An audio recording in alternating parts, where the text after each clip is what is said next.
ma ne Omar ñu ngi lay ñaanal yàlla ndax ginnaaw yàlla yow la ndax suñu koñ bi da nga daan toll fii doo gis sax nit waaye léegi fu waay toll ñu seel la ndax kan ndax Omar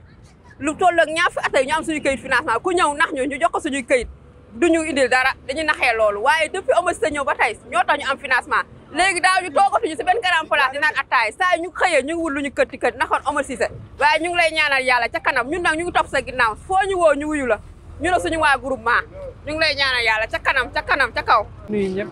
di sant di ziar di sant nag monsieur le maire wax dëgg yàlla Omar Cissé macha allah bu dul woon teex moom dina métti torop ndax ñun danoon lëndëmoon nañu torop macha allah waaye léegi moom macha allah leer nañ nañ grâce à moom wax dëgg neex yàlla leer nañ nañ foo tollu seen sa morom li si gën a neex nag mooy dañ amoon suñu kayitu groupement 20 ans ñu topp si ku nekk ñëw na dig ñu dem moom moo ñëw ànd ak fari mii mu ñàkk ki ñaan lool jox ñu xaalis financé ñu ñuy liggéey dañ daan xëy suba toog suñuy bunti kër suba ba ngoon mais léegi ku xëy da ngay liggéey uti loo am grâce à moom di faj suñuy soxla di faj suñu soxlay doom ouverture bi jàmbatuñu dara jooy ñu dara grâce à moom mii mu ànd ak fari nag macha allah xoolal fii ni mu mel heure bi daan na fekke doo romb kenn si mbedday xoolal xale yeeg ñëpp a ngi dem ak a ñëw leer nañ wax dëgg neex yàlla foo romb seen sa morom macha allah. luy jaar ci suuf la jaar ci digg tali bi dafa am norme sécuritaire yu bëri yoo xam ne dañ ko war a respecté dafa am norme électrique yu bëri yoo xam ne dañ ko war a respecté notamment la profondeur des tranchées suuf si ñu gas li ñu gas si biir fi ñuy dugal câble bi grillage avertisseur yi ñu ciy def pour des raisons de sécurité mais aussi il fallait ñu réhabiliter aussi coffret yi nga xamante ni moom mooy armoire yi commandé réseau bi yëpp donc armoire yi commandé réseau bi yëpp dañ ko defaraat tabaxaat ko defaat coffret yi ci biir tëj ko ba pare rééquiper coffret yi ba nga xamante ni tey jii lépp lu war a gérer entretien éclairage bi li ci ëpp mën naa yem foofu noonu ci niche yooyu noonu niche yooyu aussi ñu équiper ko par des horloges astronomiques muy permettre aussi éclairage public bii ñu am du tàkk bëccëg en pleine journée di yàq courant di yàq énergie donc saa yu timis jotee suñ ko seetloo sax fu ñu noddee rek dañ gis lamp yi tàmbalee tàkk suba si tamit fajar rombee rek dañ gis lamp yi tàmbalee fay nga xam te ni yàqum courant boobu noonu amoon di am ci réseau éclairage yi am ci dëkk yëpp Rufisque tey mën nañ ni réseau moderne am yàlla def na loolu dañ na fi. waaw yaxanal nañu énergie ci lu toll ci 52% parce que lampe boo ci gis ay ampoule la daan jël ampoule bi nag durée de vie am ñetti at la bariwul te ampoule it dafa fragile bu amee baisse de tension bu bëri wala surtension bu ëpp lu ko lakk day yomb buñ ko lakkee da ngay obligé yéegaat ci kaw jël oto buñ naan nasel nga xam te ne loué ko rek dafa cher di remplacer tey jii nag ay LED lañ fa def LED yoo xam c'est des LED de dernière génération yoo xam seen durée de vie 100 000 heures la bu dee dañuy fonctionner 12 heures par nuit ce qui fait que seen durée de vie c'est plus de 10 ans. Voilà. C'est ça qu'on cherchait. Ça veut dire reprendre tout le moderne. Et aujourd'hui, nous avons repris presque autour de 90% du moderne à Rufisque. Mais nous n'allons pas nous arrêter là. Vous savez, durant la visite, on se disait ce qu'on devait compléter, ce qu'on devait renforcer. Parce que nous avons l'ambition de faire de Rufisque une ville lumière. Et pour cela, il faut reprendre le moderne, il faut reprendre le standard. Je vous disais dans le passé que le standard, nous avons une équipe d'électriciens au sein des services techniques et qui depuis 1 an sont en train de travailler sur le standard et qui continuent à travailler sur le standard. C'est ça qui a permis d'intervenir sur Koloban, sur Dar Rahman, sur Cité Gabon, sur Kerikao, Kerisou, sur Merina, sur Tchoulen, et ainsi de suite. Sur beaucoup d'endroits, le standard est en train d'être pris. Mais aujourd'hui, l'occasion de cette visite, c'était pour voir un peu le rendu que nous avons eu sur le moderne. Vous l'avez tous constaté, tout le monde est en train de se dire, mais on est où? Mais on est à Rufisque, c'est ça. On est dans cette ville où les travaux qui ont été faits ont créé une vie nocturne intéressante, attrayante. Certains disaient, mais tous les endroits qu'on a visités, nous avons été impressionnés par la qualité de l'éclairage que nous avons là-bas. Vraiment, nous rendons grâce à Allah. C'est le Rufisque donc que nous voulons. Et nous avons dit qu'on a encore 1 an d'efforts intenses à faire pour avoir cette ville lumière. Là, on est presque à 8 mois, à 8 mois d'intervention. Mais nous voulons donc, au bout de 2 ans, d'ici fin 2024, avoir cette ville lumière dont nous avons envie. Et je pense que ce qu'on a vu tout à l'heure nous incite à continuer à travailler dans ça. Bon, quand on démarrait ce type d'éclairage sur le moderne, on dit est-ce que c'est pas trop ambitieux? Non, c'est pas trop ambitieux. Rufisque doit rivaliser avec les standards les plus élevés, au même titre que Dakar. Nous devons dire que mais ce qui se fait le mieux à Dakar doit se faire partout à Rufisque. C'est ça que nous visons. Donc voilà un peu pourquoi il nous fallait faire le tour, parce que on avait lancé les travaux, maintenant il fallait, au bout de quand l'entreprise nous a dit venez voir, et bon, moi je pensais que c'était une visite uniquement de chantier, qu'après il y aura beaucoup de choses à faire, mais j'ai constaté qu'ils sont presque à 90% de réalisation sur le contrat qui les avait. On parlait de, je pense, autour de 50% d'économie. Mais c'est même tout le pays qui économise en termes de consommation. Et puis, je lui ai posé la question sur la durée de vie des luminaires. On nous parlait de 100 000 heures, hein? 100 000 heures, presque 10 ans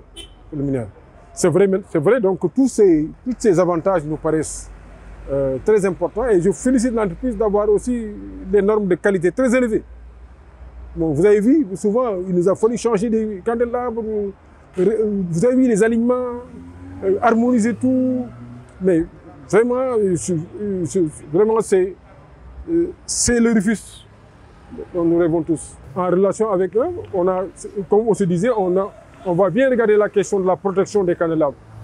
Parce que dans notre pays, on vit aussi beaucoup d'actes d'incivisme qui font qu'on les perd. Ces investissements pareils, vous avez vu cette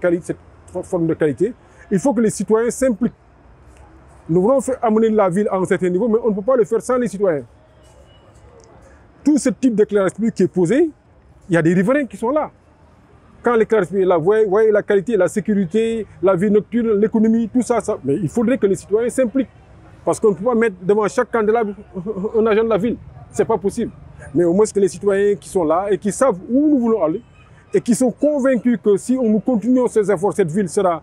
vraiment à un niveau impressionnant en matière d'éclairage, doivent contribuer. Et on leur demande donc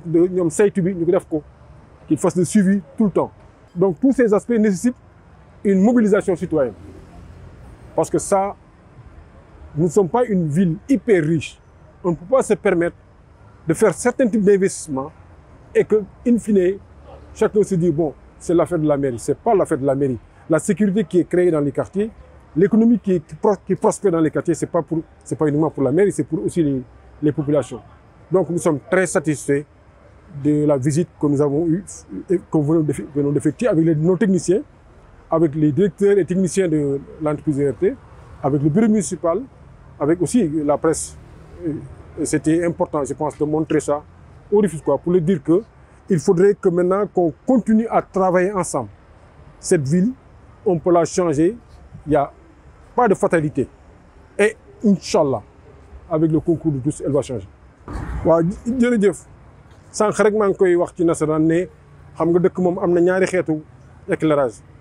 benn bi mooy moderne bi nga xam moom mooy yi jaar ci tali yëpp ñuy gis beneen bi mooy standard yi nekk ci quartier yi tey nag dañu jëloon ñun lépp li concerné moderne bi confié ko benn entreprise bu ñu woowee ERT ne woon ko ci diiru juróomi weer mu soppil ñu xeetu éclairage boobu yéen a ko gis ci juróomi axe yu ëpp solo presque ci dëkk bi yéen a am solo mais vraiment yi nga xam ni boo jógee sorti 9 dem ba ci juuti ba route HLM beeg yëpp croisement Socas bi tey jii nga jël rond point Cyprès dugg ci ZAC bi yëpp moom fii la nekk nii nga dem jëli sorti 10 jaar Cheikh Amadou Bamba nga dem jël route Sococim vraiment ay axes yu am solo la suñu dëkk axes yoo xam ne moderne moo fa nekk ñu ne ko mu soppi ko biñ koy wax mu soppi ko dañ ne woon li ñu bëgg mooy li gën a kawe li gën a mucc ayib loolu lañ ñu defal fii boo ko gisee du rek tali bi lay leeral lépp boo xoolee baax boor ba boor daf koy leeral te gis nañ soppite yi ci indi boo demee boo laajee nit ñi loolu la ñuy wax am na ci zone yoo xam ne nit ñaa ngi aménagé sax ay place publique jaaykat sax dañ leen am ay torse yooyu soxla duñ ko léegi kon leeral rek tali bi dafa leeral en plus bépp te loolu ñun boo ko entreprise bi wax bon ñu ngi doon déglu xamuñu woon mais biñ ko gisee ñun tey fii ñu nekk nii fi nga xam ne moom def boo fi jaaroon yaa un mois wala un mois et demi dëgg du benn lumière yi même ci tali bi mënu ko woon leeral léegi nit ñi boo gisee baax xooloo fii da nit ñi guddi gi vie nocturne day am dund guddi activité économique nit ñi di dem ak te seen fit du dem loolu daf ci am solo dëkk dañ koy xool bëccëg mais dañ koy xool guddi aussi guddi taxawaayu dëkk dafa am solo trop te loolu lañ bëggaloon suñu dëkk tey jii avec le concours de l'entreprise ERT ñu ngi koy am si ñun dañ ñu woon fileeg fin 2024 incha allah Tëngéej dëkk bu leer nañ boobu ñuy wut bëgg nañ lépp lu ñuy mën ñu def ko ci ba am ko te nag vraiment dëgg-dëgg ñu ngi ci yoon bi dëgg-dëgg ñu ngi ci yoon bi ñoom dañ leen di féliciter parce que xeetu éclairage bi bii ñu defal nii mucc naa it lii ku ko gis xam ne ay doomu koppar yu bari lañ ci dugal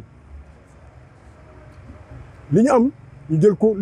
pàcc bu rëy dugal ko ci parce que dañ Tëngéej mérité na ko wante nag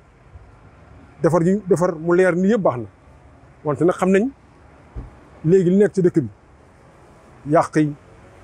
ñooñu bu ñu meree toj dara sàcceeg lépp loolu nag ñun mënuñu am nañ équipe bu entretien am nañu équipe bu tëjee électricien mais mënuñu poto bu nekk ñu teg fa nit li ci askan bi ñun mënuñu askan bi gis lii mu yokkal ko kaaraange yokkal ko koom yokkal ko mbégte yokkal ko même durée boo xam ne dafay dem ak dikk moom nag moo ñu war a jàppale ñu saytu loolu daal moom ñu ngi woo askan bi lii ñuy def ci dëkk bi ci wàllu éclairage ci wàllu leneen mais surtout éclairage moo fi ne wax moom la ñuy wax xool ci tey nañ ci dugal seen loxo nañ ñu ci jàppale vraiment di féliciter suñu service technique ndax ñoom ñoo leen liggéey ak entreprise bi ay directeurs yi ñoom ñi nga xam ne ñoom ñoo defar contrat ñoo defar lépp ñu ngi leen di féliciter ñoom ñëpp di féliciter bureau municipal bi ndax ñoo ñu accompagne ci liggéey bi di féliciter tout le conseil municipal di féliciter aussi toute la presse qui suit ce yéen a ngi topp li ñuy def boobu ba léegi loolu dafa am solo di féliciter bien sûr ERT nga xam ni seen première intervention la à Rufisque donc nag pour un coup d'essai vraiment c'est un coup de maître kontaan nañ ci trop ñaan yàlla ñu dem di inaugurer leneen ak leneen ba dëkk bi soppeeku incha allah rabbi yàlla dina soppi dëkk bi.